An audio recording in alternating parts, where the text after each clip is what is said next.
Hi, Sheila Keeter here. I'm the teacher for inclusion, and today I'm going to talk about the 10th grade high school English book list. So I'm going to go ahead and pull up the book list that's typically used for high school English 10th grade. Now, 10th grade is considered world literature, and the reason why it is world literature is because in social studies at this time, students are learning about world history, so it makes sense to have them go hand in hand. Just like 11th grade is American literature as students are studying American history. So just like the classroom, the book list for 10th grade really hasn't changed much over the years.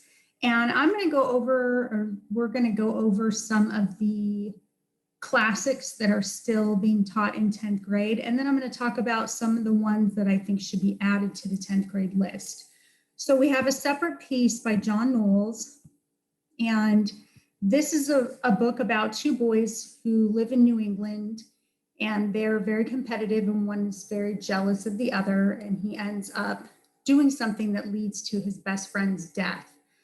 The reason why I think this one should be taken off the list, well, actually, I don't think any book should be taken off any list. I just simply think that I would no longer choose this book because you don't really learn a lot culturally. Students, it seems it has a feel of being in the United States, and there's not a lot of culture or anything different that they learn. It's not rich in culture. Julius Caesar by William Shakespeare. I think we have to get out of the mindset. I know that this is hard to hear, especially as an English teacher. It's hard for me because Shakespeare, I have every book. I have collector's items. I have what my daughter calls the Shakespeare Bible. We have to get out of the mindset that kids have to learn Shakespeare. They can learn about Shakespeare. They can read passages of Shakespeare. They can read some of the classics, but they don't have to read a Shakespeare each year. And Julius Caesar is the one that tends to be read in the 10th grade year. The next one is Lord of the Flies, which is my favorite book to teach. I do tribal challenges. It's really fun. It's about a group of boys that get stuck on an island and become savages eventually, trying to kill each other. And it's just a really fun unit to teach. However, the boys are from Britain, but we don't really learn a lot about British culture. And the whole point of world literature is to learn backgrounds and cultures that are different than ours. Animal Farm. Animal Farm, I think, is a keeper. It is an allegory of the Russian Revolution. It has so much in it that cover the English language arts standards. It has socialism, communism, and dictatorship in it. And there's all kinds of themes that are rich, like literacy and corruption and power. I think Animal Farm is definitely a book that should stay on the list. All Quiet on the Western Front. What I really like about this book is that it's about World War I, and it doesn't glorify war in the way that the movies and television does today. It really gives that straight perspective, that crude perspective of what it's really like to be on the battlefield. What's difficult about this one is you have to find an engaging way to teach it because it is very dry.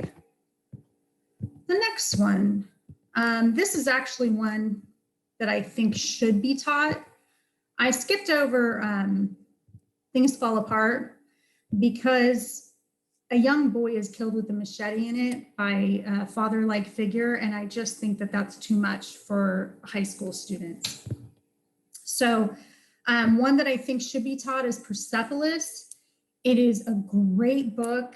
It puts the Middle East into a light where students see this young girl who has all the same interests and same concerns, same feelings and emotions that we all have. And It really brings to light different cultures, and yet people are the same no matter where they are and no matter what kinds of traditions they have. The Boy in the Striped Pajamas is one I think should be taught. The reason why I think it should be taught is because it is from the perspective of a family that's living on the side with a German soldier who is kind of like Hitler's right-hand man. And it gives a perspective of what it was like to be on that side and kind of that